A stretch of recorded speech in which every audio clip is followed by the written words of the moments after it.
O Holocausto foi o genocídio de judeus durante a Segunda Guerra Mundial, cometido por alemães nazistas, e resultou na morte de aproximadamente 6 milhões de pessoas. E por ser um evento de profundo significado, atrai a atenção da mídia, mercado editorial, universidades e pesquisadores independentes. O Holocausto é um dos eventos mais importantes do século XX.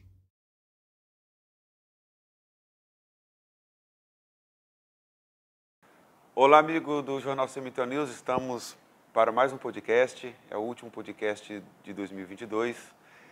E convidei a Tainara Caminha, da turma 1305, para nós conversarmos aqui, bater um bate-papo aqui acadêmico sobre a história dos judeus desde o início do século XX até a chegada do nazismo na Alemanha. Tainara Caminha. Bom dia, boa tarde, boa noite para você que está nos assistindo, independente do horário. Eu sou a Tainara Caminha, como o professor já apresentou, e a gente vai discutir esse tema acadêmico, né, que é bastante popular no meio da nossa geração atual, né, que é o nazismo na Segunda Guerra. Espero que gostem e aprendam um pouco. Você que nos assiste, não esqueça do básico: inscrever no canal, comentar e vamos que vamos. Tudo bem, Tainara? Tudo. Como é bom, né, ter você aqui para a gente conversar. É uma aluna muito participativa e é isso. Nós sabemos que a história dos judeus, ele é uma história que tem muitos mitos e muitas realidades, ou seja, é um ponto muito delicado na história humana. Sempre é difícil nós falarmos sobre o judaísmo, sobre os judeus na Alemanha, sem se envolver emocionalmente. É muito difícil, né? Foi um período terrível na história humana e é um período que foi muito representado tanto nos livros historiográficos como também no cinema. De certa forma, é também um tema muito interessante para estudar. E comente aí para o nosso ouvinte sobre como foi a história ali, o comportamento, a vida social, política, econômica dos judeus no finalzinho do século XIX até a chegada do nazismo. Então vamos lá. A gente tem que entender o seguinte, que durante, digamos assim, a Idade Média, muitos judeus migraram para a Europa, né? E como todo o povo, até hoje a gente consegue perceber esses traços, hoje a gente chama de xenofobia, mas naquela época não existia o que nós chamamos hoje de xenofobia, né? Era exatamente o que nós chamamos de xenofobia, né? Que é aquele preconceito a uma pessoa de determinada região, de uma região diferente da sua. E isso aconteceu durante muito tempo. Inclusive a gente pensa que assim, quando a gente pensa em judeus e Alemanha, a gente pensa no nazismo, né? E nas restrições que o nazismo impôs sobre eles. Mas a gente também tem que ter em mente o seguinte, que antes de 1871, que foi a emancipação judaica na Alemanha, os judeus eram tratados quase que da mesma forma, digamos assim, sem a parte dos campos de concentração na Europa, ainda mais na Alemanha. Que era aquele jeito de, por exemplo, você tem que ser subserviente ao alemão, porque você está num território que não é seu, você não é daqui. Era aquele negócio mesmo, por exemplo, aquele preconceito ao estrangeiro. E os judeus, muitas vezes, a gente pode observar na história dos judeus mesmo que por onde eles passam, eles são muito bem-sucedidos na área do comércio, né? E a gente observa isso. E aí gera aquele sentimento também de, poxa, eles estão tomando o que é meu, eles estão tomando o que é nosso. Então, tem esse preconceito contra eles. Que em 1871, com a emancipação judaica, os europeus começam a ter uma visão diferente disso, né? E aí começa a ter uma aceitação maior dos judeus e outros povos que também estavam lá na Alemanha e na Europa. Essa relação com o comércio por parte dos judeus não é uma questão tradicional, né? Porque até mesmo na Bíblia mostra que muitas vezes eles foram escravizados pelos babilônicos, pelos persas, pelos egípcios. E em todos esses impérios, eles estiveram envolvidos com o comércio. Interessante isso aí. Sim, a história judaica é repleta disso, né, de superações, digamos assim, porque olhando para a história judaica ao todo, a gente consegue ver diversos, né, que muitas pessoas usando a religião chamam de milagres, né, ou livramentos de Deus, né, Então, assim, a história judaica, ela é muito atrelada também à religião, querendo ou não. Porque, como nós conhecemos, né, uma das religiões mais conhecidas no mundo todo é o cristianismo, né? E na Bíblia a gente consegue perceber que, né, o Salvador, né, no caso Jesus, ele era judeu, então traz consigo a cultura judaica, né? Sem falar de um ponto também, assim, que um dos motivos de muitos europeus não gostarem dos judeus era justamente pelo fato de o seguinte, que na Europa, como a gente conhece, né, o que predominava era o cristianismo, certo? Exato. E aí o que acontece é o seguinte, que tinha aquele ódio aos judeus por quê? Porque foram os judeus que traíram Jesus. Foram os judeus que apunhalaram Jesus, que não aceitaram. Judas, né, assim, traiu... tanto falando em traição, quando o Mel Gibson fez aquele filme Paixão de Cristo, ele foi muito perseguido pela imprensa e por Hollywood por ter deixado a entender que os judeus foram culpados pela morte de Cristo. Mas do mesmo jeito que a gente culpa eles, também a gente tem que ter o seguinte, os discípulos de Jesus, né, eles eram judeus, né? A gente tem que também pegar a seguinte perspectiva, Jesus era judeu. Então, por exemplo, você está tendo um ódio contra um povo que também era o mesmo povo do seu Salvador, né, para quem é cristão. Então, a gente pega uma controvérsia, assim, digamos. E, por exemplo, Maria, a mãe de Jesus. Se Jesus é judeu, obviamente, Maria também fazia parte do judaísmo. É porque existe uma outra linha de interpretação de que foram os judeus que entregaram a Jesus para os romanos, né? E eu acho que isso aí, esse rótulo negativo ficou, né, para os judeus. Interessante é que os judeus, voltando um pouco no passado, quando você vai para a história da Mesopotâmia, as cidades e estados tinham uma identidade, tinham um território, e o povo judeu, eles eram nômades, né? E o que impressiona, como é um povo que não tinha um estado definido, um território definido, conseguiu influenciar o Ocidente e o Oriente.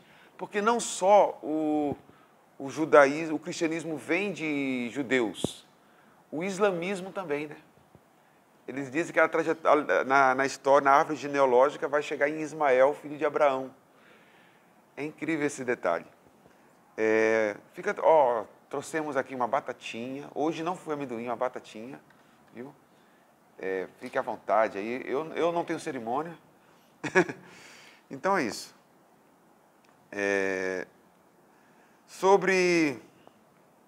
Ainda sobre os judeus, no período até o nazismo chegar na Alemanha, eu fiz uma pesquisa aqui que mais ou menos 525 mil judeus moravam na Alemanha. É importante detalhar isso, porque no século XIX foi um período das grandes revoluções liberais. A Alemanha estava passando por um processo de unificação. Logo, havia um sentimento de nacionalista muito forte. Aqui nos bastidores aqui temos uma amante aqui da literatura, né, de romantismo, realismo, e trazendo aqui para o nosso bate-papo, a Clara aí, né, Clara?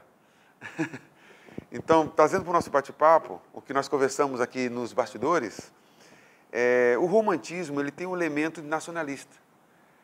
E esse período da unificação alemã foi um período de forte nacionalismo. Então, era comum, vou falar que é comum por conta desse forte nacionalismo, os alemães rechaçarem, terem preconceito, discriminarem quem não era judeus, quem não era alemão, né? Então, assim, mais ou menos 500 mil, vamos arredondar, é mais do que isso, judeus, 525 mil para ser mais exato, alemães que moravam na Alemanha, e eles eram, desses 500 mil, 400 mil eram oriundos de famílias tradicionais alemãs, judaicas, que viviam na região da Alemanha desde o século IV. Né? Porque, historicamente, é mais ali no século IV, século V, que os judeus migraram e se alocaram ali, se estabeleceram na região da Saxônia, da Alemanha. Então, 400 mil judeus, mais ou menos, eles eram filhos dessas famílias tradicionais, então eles já eram alemães, praticamente. Né? Exatamente. E ressaltando também, voltando um pouquinho no ponto que o senhor havia dito sobre a traição.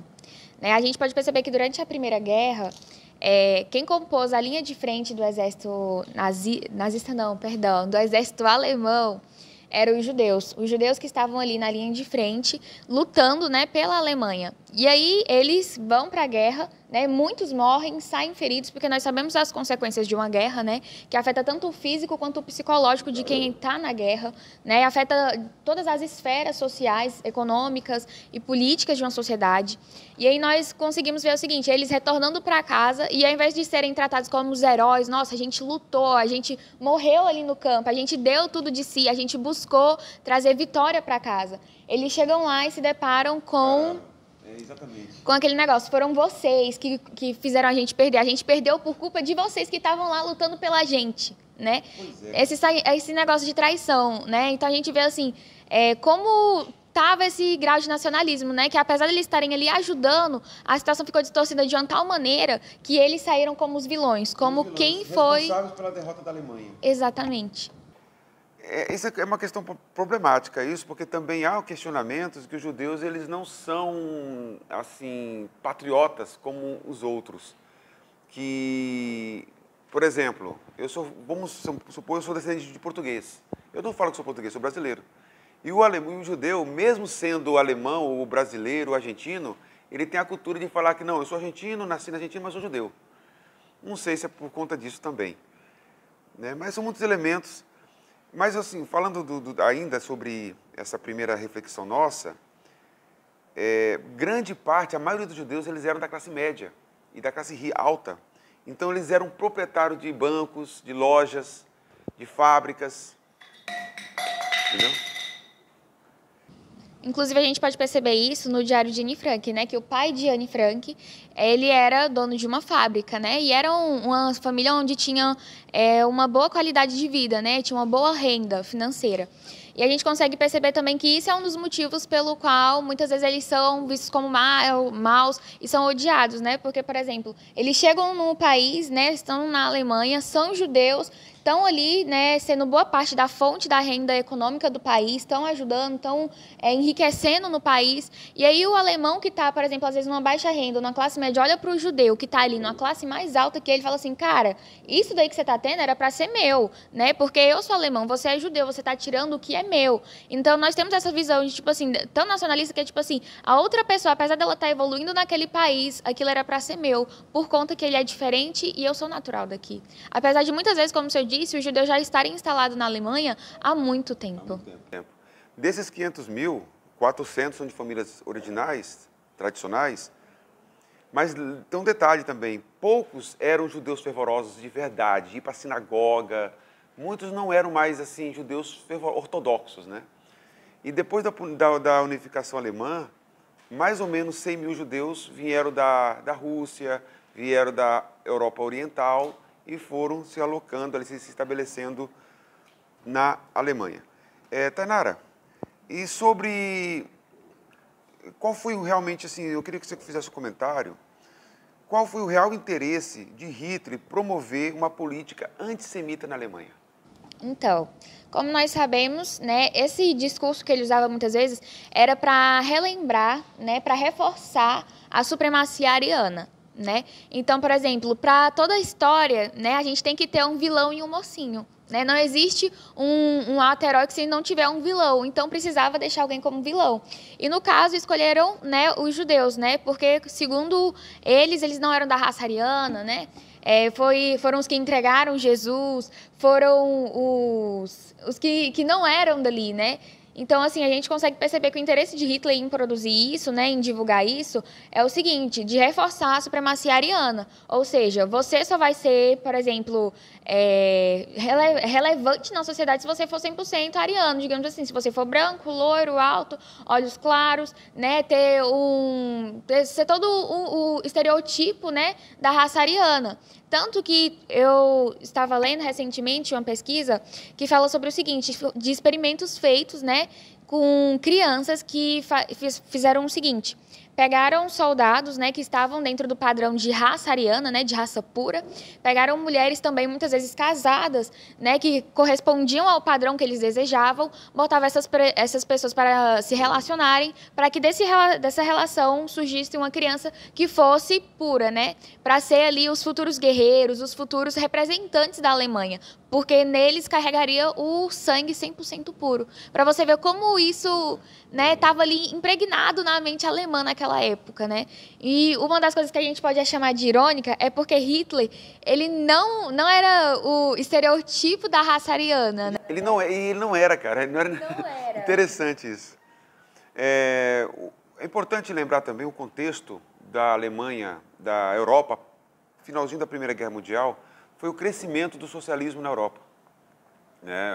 A União Soviética, a Rússia, estava passando por uma revolta socialista. Na Itália, Mussolini tinha vindo do Partido Socialista e fundado uma nova ideologia, que é o fascismo. Temos razões suficientes historiográficas também, para mostrar como o fascismo influenciou o fortalecimento do nazismo. E na Alemanha, qual era o contexto?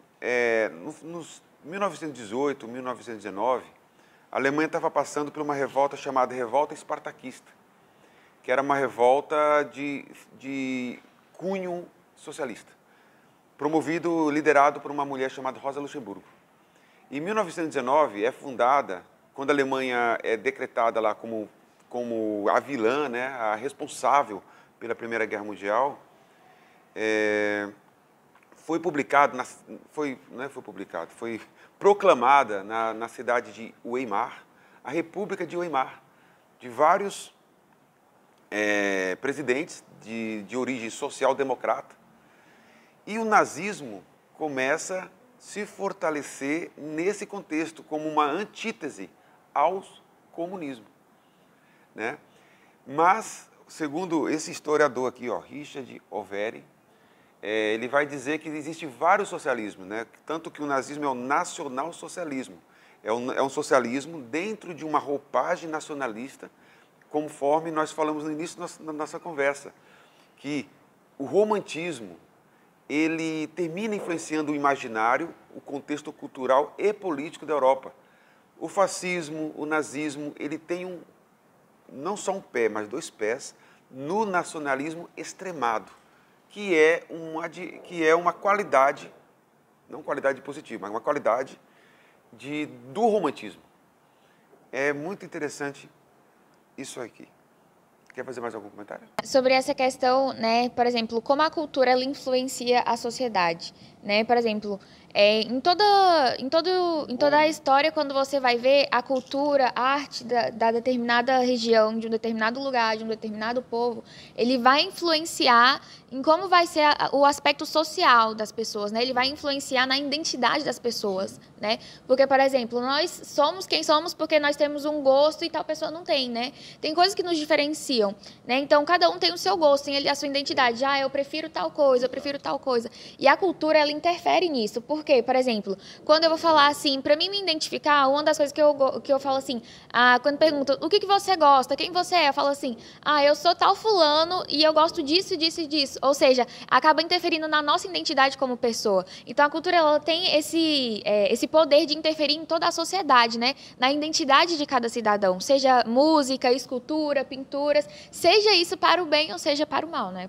Você falando da literatura, nesta mesma época surgiu na Europa um livro chamado Protocolos dos Sábios de Sião. Esse livro é de origem duvidosa.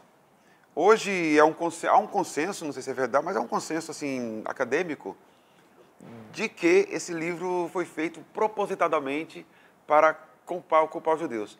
Mas, na Alemanha, essa literatura do Protocolo do Sião, que diz que lá continha todos os planos, estratégias dos judeus para dominar o mundo e tal. E Hitler, não só Hitler, a gente fala de Hitler, mas havia um contexto nazista, não é só Hitler, o partido, havia juventude nazista. É interessante lembrar isso aqui, porque que aconteceu? Hitler, na década de 20, ele começa a promover uma divisão na sociedade. Começa a promover mulheres nazistas, juventude nazista, trabalhadores nazistas. Então, esses pequenos grupos facilitou Hitler, aquela coisa, dividir para comandar, né, para governar, né? Inclusive, nessa questão da juventude, né, a gente consegue observar, tem um filme, para quem quiser assistir, está disponível no YouTube, que se chama O Triunfo da Vontade, que mostra justamente o poder, né, de Hitler, né, sobre influenciar o povo, ainda mais a juventude. Lá a gente consegue observar a juventude hitlerista. E até você, né, hoje em dia, a gente sabe que como o nazismo ele afetou, como ele, né, ele deteriorou muitas coisas, como ele foi mal para a nossa sociedade, trouxe prejuízos, né, exatamente. Foi uma coisa, assim, realmente mal. E aí, mesmo assim, a gente tendo noção disso, quando a gente vê, a gente fala assim, cara, que bonito. Mas como assim? Não fazendo nenhuma apologia ao nazismo, né? Isso não estou querendo dizer isso, mas a gente consegue perceber o como eles eram bem treinados naquilo. A juventude ela era influenciada por Hitler, né? E elas tinham, digamos assim, que um certo destaque, né? Porque os jovens, como a gente sabe, eles são o futuro. E Hitler ele foi muito inteligente nessa questão porque ele influenciou os jovens. Exatamente. Então a gente consegue perceber o quão perfeita era a harmonia deles, como eles se organizavam, como eles se preparavam. E a gente que é de fora, a gente sabe que aquilo é mal, a gente admira o aspecto não do que eles, pelo motivo pelos que eles estão fazendo aquilo, mas como é bem organizado e chega a ser bonito, porque a gente gosta daquela harmonia. Você está falando de forma estética, não que seja moralmente aceitável, não é? Eu falo exatamente nessa forma estética e não no quesito moral. Então, assim, a gente consegue observar que, por exemplo, querendo ou não, eram apresentações bonitas aos olhos, né? Na verdade, se alguém aqui dos bastidores, ou nosso ouvinte, se alguém aí quiser estudar publicidade e propaganda, vai recorrer a muitos métodos do tempo de Hitler, que ele usou muita propaganda, muito marketing. Existia um departamento, existia um ministro só preocupado lá com a propaganda. Então, a propaganda, o marketing, essa visão estética, ela convencia as pessoas, seduzia as pessoas. Ainda mais numa Alemanha que estava no pós-guerra, né, Primeira Guerra. Era uma Alemanha onde havia um desemprego muito alto, havia uma hiperinflação. Então, assim, era um momento terrível para a Alemanha. A Alemanha foi humilhada na Primeira Guerra Mundial. A Alemanha, assim, podemos até discutir se ela foi excessivamente punida. A moral alemã estava em baixa. Agora é uma coisa interessante. É quando você está desesperado que o salvador da pátria aparece. Exatamente, a Alemanha estava no momento propício para aparecer um salvador, porque nós estávamos num cenário, né, onde estava precisando de um herói, digamos assim, na Alemanha. E aí aparece Hitler, né? Lembrando que, tipo assim, o nazismo ele já estava fundado antes mesmo de Hitler, né? Porque, por exemplo, já havia a mentalidade antes dele, né? Exatamente. Então a gente consegue observar o seguinte, que os alemães, né, eles estavam como nesse período? Eles estavam realmente com a moral baixa, nossa, nós perdemos, nós somos humilhados. Então o sentimento que gera dentro deles, né, como povo, né, eu acho que como nação, num todo, não só na Alemanha, mas em diversos países, quando você, né, é atacado moralmente, quando sua moral cai, né, você fala assim, poxa, eu vou revidar. Fizeram aquilo, foi uma injustiça e eu preciso revidar. Eu preciso mostrar que eu sou grande, eu preciso mostrar que eu sou superior, porque o que fizeram foi errado, né? Uma das coisas que a gente consegue... Quando você tá desesperado, qualquer coisa serve, né? Exatamente. Ou seja, a Alemanha estava num ambiente extremamente propício para achar uma pessoa que desse destino ao sentimento que os alemães já estavam sentindo, que era essa vontade de se vingar, de conquistar de novo a sua glória, né? Como povo, como raça ariana. Ou seja, eles já estavam ali querendo, só precisou de um líder para... Um empurrãozinho. Exatamente. E Hitler promoveu esse ego, né? Esse ego inflado aí. Hitler também, a filosofia nazista também era antiliberal. É bom detalhar isso, que eles também eram contra o capitalismo, o livre mercado, etc. Eu queria que agora você fizesse um comentário, Tainara, sobre quando, nós sabemos que em 1920, 24, eu acho, Hitler foi preso, e na prisão ele escreve Minha Luta. E neste livro contém as estratégias do nazismo para a Alemanha. E ele queria transformar a Alemanha assim, em um espaço vital. Então ele começa a querer invadir e apropriar territórios antigos que eles tinham perdido na Primeira Guerra Mundial. Então, em primeiro momento, a população olha como positivo, porque ele está restabelecendo o Império Alemão. Mas, quais as estratégias adotadas ou tomadas por Hitler em relação aos judeus? Porque na década de 30, que começa mesmo de fato, ele chegar ao poder, depois aqui no diálogo nós vamos falar de que forma chegou ao poder, e eu quero que você comente algumas leis, algumas tomadas de decisões do Hitler, do Partido Nazista, com relação aos judeus.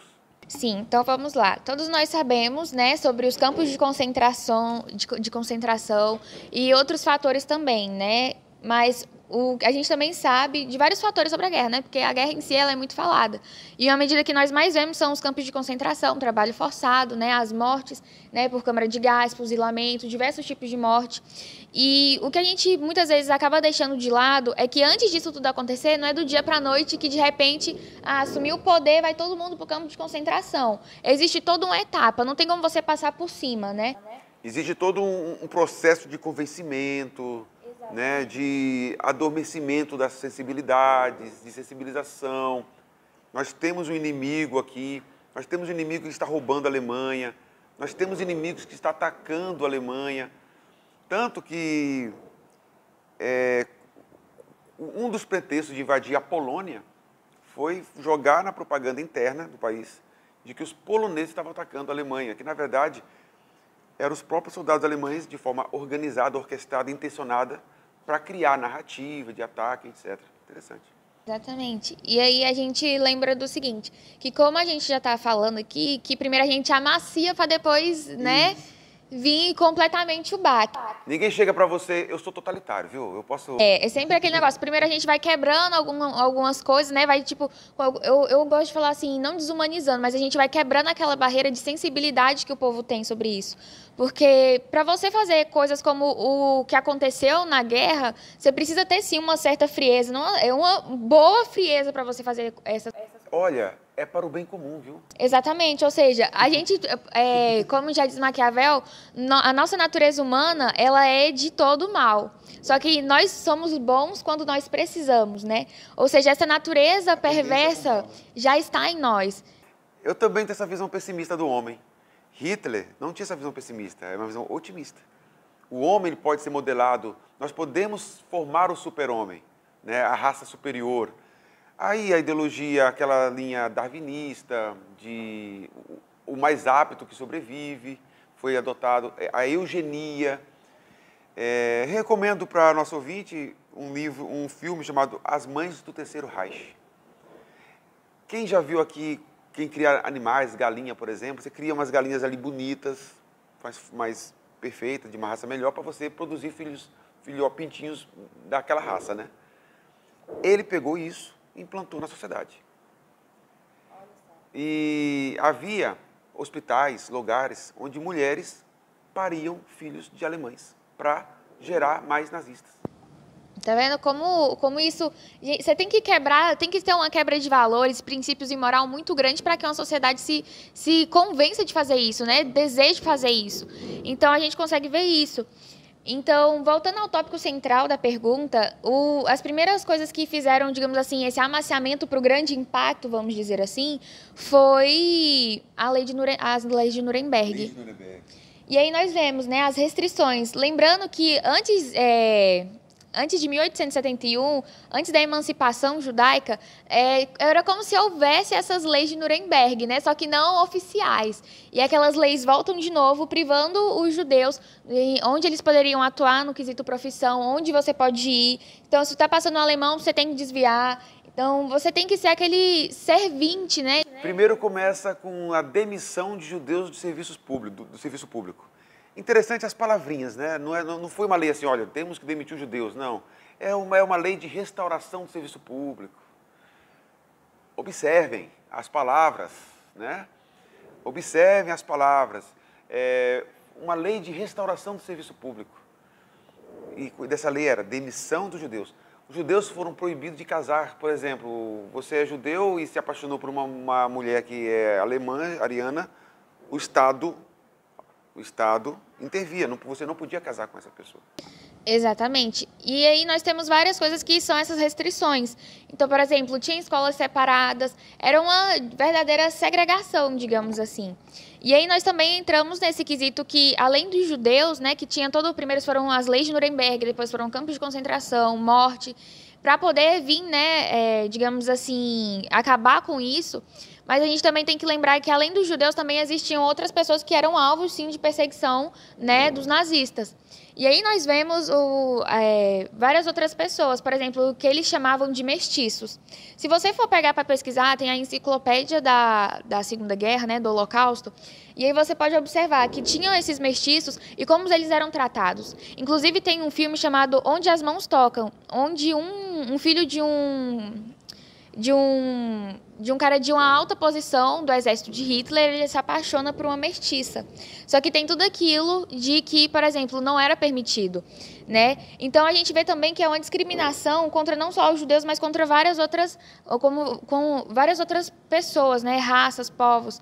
E nisso a gente vê que um símbolo que eles usavam era, por exemplo, os judeus usavam a estrela, né? Amarela, indicando aquilo dali, que era algo para reforçar a sua inferioridade perante a supremacia ariana. E aí eu trouxe aqui alguns exemplos, não sei se vai dar para mostrar muito bem na câmera. Tem como?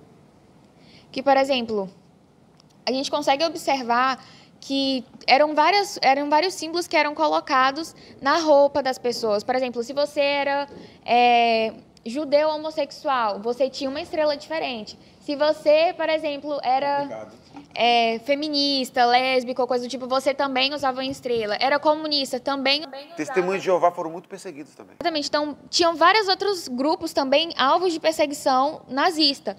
E aí nós vemos que essa discriminação, ela abrangeu não só os judeus, mas a muitas outras partes. E o que eu acho interessante e reforço para quem está assistindo é que o nazismo ele trouxe diversas coisas ruins, não só para os judeus, mas para também outras raças, outras pessoas. Então é bom a gente se atentar aos outros aspectos da guerra. Por exemplo, como isso prejudicou, né, pessoas com pensamento diferente, sejam os que eles chamavam de mestiços, sejam pessoas testemunhas de Jeová, como isso influenciou ao todo, não só os judeus, mas também outras populações, outros grupos que se viram, né, no centro dessa discriminação também.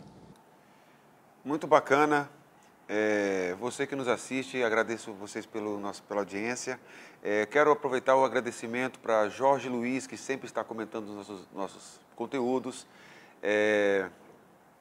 A Tainara aqui, Luiz Nunes, que sempre está comentando nossos conteúdos. E aqui, aproveitando aqui uma pergunta de uma ouvinte, Maria Luísa. Maria Luísa é aluna da 1309, ela fez a pergunta seguinte: de que forma Hitler foi implantando as ideias sobre o nazismo? Ora, eu acho que ao longo do nosso diálogo a gente já respondeu, né? De forma bem gradual, nos discursos inflamados. O Hitler ele começa primeiro a ocupar espaço dentro do partido, depois, na década de 30, 33, 32 e 33, ele se torna chanceler. Você falou das leis de Nuremberg, mais ou menos 400 decretos dos nazistas foram emitidos para cercear as liberdades judaicas. O que mais? Temos as Noites dos Cristais, que foi um ataque coordenado da SS, né, da suástica, da polícia nazista, atacando lojas, sinagogas judaicas por toda a Alemanha. E é isso. Se inscreva no nosso canal e vamos que vamos. Pois bem, vamos para a nossa última parte do nosso diálogo. Mas eu gostaria de apresentar para vocês algumas obras. Nietzsche, o profeta do nazismo. Primeiro, esse livro é polêmico porque muitos não concordam que o nazismo tem influência com Hitler. Outros concordam. Eu não vou comprar essa briga, só vou apresentar o livro. Os ditadores, Stalin e Hitler, e o Papa de Hitler, né? A história secreta do Pio XII. E os demais, já indicamos para vocês vários livros, filmes. A Espiã, um filme muito bom, não sei se vocês conhecem. Mas, enfim, vamos por esse bate-bola aqui. É o mais descontraído, né? E eu gostaria que, em primeiro lugar, você falasse para o nosso ouvinte quem é você, de onde você veio, assim, um pouquinho da sua história em poucas palavras. Bom, como eu já falei, né, meu nome é Tainara Caminha, eu sou estudante do ensino médio, atualmente estou cursando o primeiro ano do ensino médio. Eu sou natural de Araguaína, aqui do Tocantins. Norte goiano, ou norte tocantinense, né? Exatamente. E o que mais? Chegou aqui em Palmas quando? Vai fazer 4 anos que eu tô aqui em Palmas. E é isso, eu acho. Fale algo que você mais abomina, que você não gosta. Olha, uma coisa que me deixa, assim, enfurecida, digamos assim, é a ignorância do povo em relação a algumas coisas, né? A ignorância nas pessoas é algo que eu acho terrível. É a falta de buscar conhecimento, seja ela em qual for, né? Assim, o contentamento com aquilo que é passado e por isso mesmo. É isso? E o que você mais, assim, aprecia nas pessoas? Assim, uma qualidade que eu gosto nas pessoas é, por exemplo, muitas pessoas, eu digo por parte dos mais velhos, das pessoas mais velhas que eu conheço, é a sabedoria. É a pessoa, ela ter aquela experiência de vida, ela ter aquele conhecimento não só de vida, mas também que ela carrega, né, junto com as aprendizagens da vida e tudo mais, e como elas aplicam. Eu acho que a sabedoria é algo que, tipo assim, torna uma pessoa diferente das outras. Uma paixão. Eu gosto muito de ler, de aprender filmes, séries, né, e culturas diferentes. Algo colorido na tua vida? Eu pensava que era algo colorido, assim, apaixonado por alguém. Só por Deus. Graças a Deus, só Deus. Um momento na sua vida que você gostaria de esquecer. Eu preciso falar? Ai, meu Deus, deixa eu ver.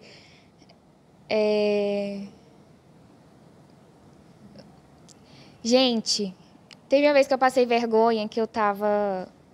Vocês já tropeçaram na frente de alguém? Eu tropecei no meio da rua e caí. Mas foi isso, eu acho que... Eu já tropecei tantas vezes que eu nem mais passo vergonha. Algo na tua vida, um momento na tua vida que você gostaria de viver de novo, se você tivesse como viver de novo.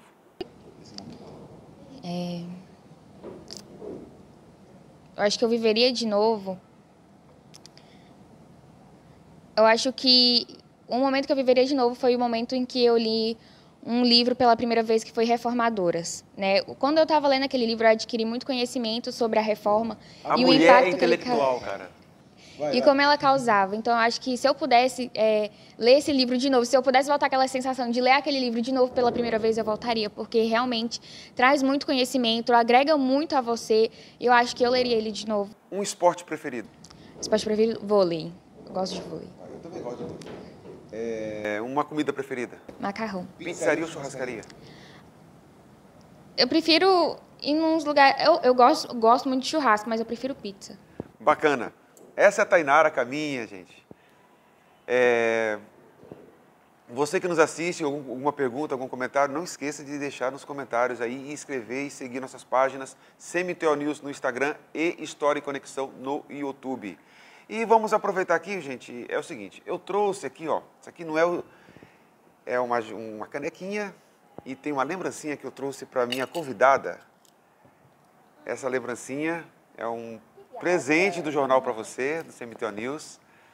E também nós temos uma pessoa muito especial, eu vou fazer aqui uma declaração aqui profissional. Temos bons alunos, o Pedro Henrique, o Cleito, você foi um presente assim, conhecer você nesse ano como minha aluna. Começamos um pouquinho complicado, lembra, né? Não por você, mas pelo contexto de uma aula que teve, o pessoal gostava de conversar, né? Mas hoje o respeito foi construído e eu quero presentear uma pessoa que através de você, quando eu conversava com você, ela ficava ali ouvindo, atenta. Eu tenho grande admiração e respeito por essa aluna, Isadora Cardoso. Cardoso? Não é Cardoso, não, Barbosa. Bem Barbosa, Isadora Barbosa. Ó, é um livro usado, gente, viu? Dar presente usado é complicado, né? Perdoe por estar usado, viu? Mas pela leitura, ok? O que realmente importa. Espero que você tenha uma boa leitura aí e goste aí. E vamos aproveitar, pessoal, como é o último podcast do ano, vamos tomar um suco de caju, né? Pois é, pessoal, essa aqui é a nossa equipe oficial, técnica do jornal CMTO News. Eles estão nos bastidores e não aparecem, mas no final do ano, né, nós resolvemos aparecer. Tainara, Pedro Henrique, Cleito, Isadora, Barbosa, e Emanuel e eu que vos falo, César Augusto. Desejo à nossa equipe e a todos que nos assistem um Natal feliz, Ano Novo próspero e parabéns para todo mundo. Beleza. Abraço, pessoal.